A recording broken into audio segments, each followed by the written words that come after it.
Hello students, today we'll discuss the literary narrative reading passage from the December 2020 ACT form D03. So let's begin. Passage 1, Literary Narrative. This passage is from the essay In Betweens by Diana Abu Jaber. The narrator moves to Jordan with her Jordanian father, American mother, and two younger sisters. One night after my sisters and I are in bed and the baby cats have ceased their crying, my parents come to our room, whispering and nudging each other, their smiles sly as if they shared a private joke. They shake us out of sleep and say, "Come on, we are going to do something." We yawn, slide out of the warm caves of our beds. Our parents are gesturing us out the front door, their laughter lowered and mesmerizing. Then we are running across the stone courtyard, my sisters and I barefooted in cotton pajamas, the stones waxy beneath our feet.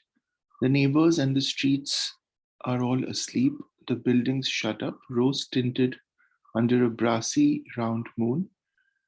In one, in one corner of the courtyard, tilted under the staircase to the upper floors, is the scooter, its red gleam muted now, private and soft. For a moment, I think of my grandmother back in New Jersey, who wears a lipstick in the same fluid tones, red shot through with an undercurrent of blue. I look back at it as my parents open the car. We drive through parts of the city that I have never seen before, where the lights glow like melted butter, and the girls on the sidewalks are wearing brimmed hats and high heels. Men smile and turn to watch our car passing. I watch back, hands pressed to the window. Then we race beyond the glowing streets. They dwindle to a star, and the road ahead of us is long and dusty blue and smells like a warm blue must, like the heat of a sheep's back. Okay, so far, what we know is that the narrator has been woken up along with her sisters by their parents. The father is a Jordanian and the mother is an American. And they are driving through the city at night. And there is this rich description of the sights of the city at night through the narrator's eyes. When we finally get out of the car, there is a gravel lot, an expanse of folding chairs, patios, sparkly restaurants wedged in a long crescent along a flat blackness like gleaming enamel. Dad holds his hand out towards the gleam. "And what did I promise you kids?" he asks, though I recall no promise related to anything like this. "It's the Dead Sea." We have come as usual with no preparation, so my parents let us run into the water in our underpants, like the Jordanian kids around us. The the salt water is satiny, so soft and dense it seems to bend beneath our arms. My father, who is generally afraid of the water, comes out and shows us how you can sit in the sea. He lays his back in it, and my sister tows him around by his hair while he makes both sounds. One of the restaurants on the lip of the water has a string of red lights that drop their reflections in the moonlit water. They make me think of the lonely red scooter. After a while, I straggle out of the water, yanking up my soggy underpants with their sprung elastic waistband. Mom is stretched out on a canvas chaise lounge, holding a drink with a little parasol on the side. She wraps me shivering like a into a beach towel and makes room for me beside her on the lounge. Okay, so they've come to the Dead Sea in the dead of the night, and now the scene is just basically describing what everyone is doing. So the father has gone into the sea, and one of the sisters is in the sea, and the mother and the narrator have decided to sit on the beach, uh, and they are kind of just relaxing and watching the scene, right? I blink out of my towel cave at this new place around us, then touch my mother's ribs through her cotton shirt. "Mom, how long do you have to be best friends with someone if you're best friends?" She flitters at my bangs. They are drying stiff with salt. Well, honey, I don't think there's any rules about that. I guess you can be best friends with someone your whole life if you're lucky. Are you and dad best friends? It's hard to make out her expression under the cherry lights. She seems to be thinking about it, staring out to where dad is still drifting around, piping and tooting like a tugboat. You have to do whatever your best friend says, right? Now I can see her face, amused and wary. Why do you say that? Dad said to come to Jordan, right? There is even less sound now than before, if that is possible. Just a slip of waves on the shore, a sighing wash like the sound of someone saying hush, hush, or the rustle of the palm fronds arching over the sand. Your father needed us to come here. He needed to see what it felt like. What does it feel like? I ask quietly, not quite knowing what I'm asking, just following the path of the questions. I don't think she starts, then stops. My father is climbing out of the dark wash of the sea. I don't think it feels the way he remembers it. I put my hands on her waist. Something that feels a little like a spark of alarm bounces through me. Does he know that it doesn't feel the same? She looks over her shoulder, my father's shadow falling towards us in a long, cool slip as he walks beneath the neon lights. He's still finding out. The medicinal waters of the Dead Sea roll behind us, and the wild, heavy scent of honey, rocks, and thyme tempers the air. People come to dip themselves in these waters to be cured of everything from skill ailments to spiritual wasting.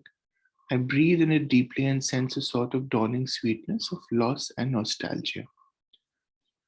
Right. So I think the story starts with a very simple description of of a family going together on a drive, right? And that is what the first half of the narrator being woken up along with her sisters and the father and mother taking the girls to the Dead Sea is about. And I think the second part becomes a little more um, serious, if we can say that, when the the narrator and the mother begin to have this conversation uh, about they start with the discussion of best friends, but then they move to talk about um, the father's return to Jordan. So we can see that the father may have emigrated from Jordan to America, where he met his wife and they married and they started a family, and now the father has come back, and the discussion kind of leads us um, into coming to realize that Jordan has changed in the interim, right? The Jordan that he left is not the same Jordan that he returned to, and he's trying to come to grips with that, right? That's what the discussion tells us, and it ends with this very nuanced um, paragraph which talks about the Dead Sea as this place where people from all over Jordan come to kind of wash away their sins, and how to the narrator, even though she may not have been to the Dead Sea before, it can be assumed that this is her first time. The taste of water and the smell of water was of loss and nostalgia. So it's kind of it's a generational thing. It's the narrator is trying to indicate that what her father may have lost was something that even she could feel and touch and taste, right? Okay, let's get to the questions. The point of view from which the passage is told is best described as that of a first person narrator who relates the actions of several characters but reveals only her own inner thoughts, focuses on interpreting the behavior of one of her sisters, both relates the actions of and shares the inner thoughts of her mother, father, and sisters, retells a story that has been told to her by someone else. Okay, so this I think is very clearly A, because here we can see that the narrator kind of describes what is happening around her. So she's definitely relating the actions of other characters, but she's only revealing her own thoughts, right? She's not really revealing the thoughts of her family members, right? That's not something we come across. Even when she's sitting with her mother towards the second half of the passage, it's just kind of, we just hear her mother. We don't really get into her mother's mind. And we just hear her and we just kind of get a sense of what her mother thinks about the father's return to Jordan. So it's very clearly A. Which of the following statements best captures a main theme of the passage? It isn't hard to understand what makes someone a best friend. A dramatic life change can be both exciting and difficult. Trips that are taken spontaneously are the most enjoyable trips. Older siblings can help younger siblings understand a new situation. Okay, so this seems to be G because I think a main theme of the passage is the shift that the family has made from America to Jordan, and how the father is coming to the realization that the Jordan of his youth or his childhood is not the Jordan of today, or rather the Jordan that he has returned to. So this is a dramatic life change, which was exciting, but it can also be difficult. Right? Okay, number 3, it can most reasonably be inferred that which of the following objects referred to in the passage has a special but unexplained significance to the narrator. Right, so I think it would have to be the red scooter, right? The canvas chase long, the cotton pajamas, the brassy. I think it would have to be the red scooter because she refers to it as lonely when she's at the beach, and when she first sees it, she's reminded of her grandmother. So I'll go with D. Yeah. The narrator's question, Mom, how long do you have to be best friends with someone if you are best friends, leads the two into a discussion about the dynamics of the relationship between the narrator's mother and father, narrator's new best friend and how long their friendship might last, characteristic of the narrator's relationship with one of her sisters. Narrators believe that a person should have several close friends, not just one best friend. Okay, so this is very clearly F because after this question is raised, the mother and the daughter kind of start talking about how, she asks the mother if her father and mother are best friends, and that kind of leads into a discussion of the fact that because if they are best friends, the mother kind of has to do whatever the father asks, and they returned to Jordan, and it kind of talks about them, right? So it is F. The narrator's parents' mood during the action portrayed in lines 1 to 9 can best be described as. So lines 1 to 9 is when they're kind of coming into the girls' rooms at night, and there's this private joke that they share, and they are going to like rouse the girls and take them to the Dead Sea. So it's I would go with mischievous and enthusiastic, right? Because they're excited about going, and there's a sense of mischief, about what they have planned. Okay, the main function of the third paragraph is to, so what is the third paragraph? We drive through the parts of the city that I have never seen before, where the lights glow like melted butter. So this is kind of describing the journey, right, from their house to the Dead Sea. So present the narrator's thoughts about the dusty street she has traveled on several times before. So that's not correct because she's traveling on these streets for the first time. Describe the narrator's fascination with the street lights that glow hazily and brightly. Illustrate the narrator's visual impression of the family's journey through the city and out of it. Make clear the narrator's admiration for the clothing the girls on the sidewalks wear.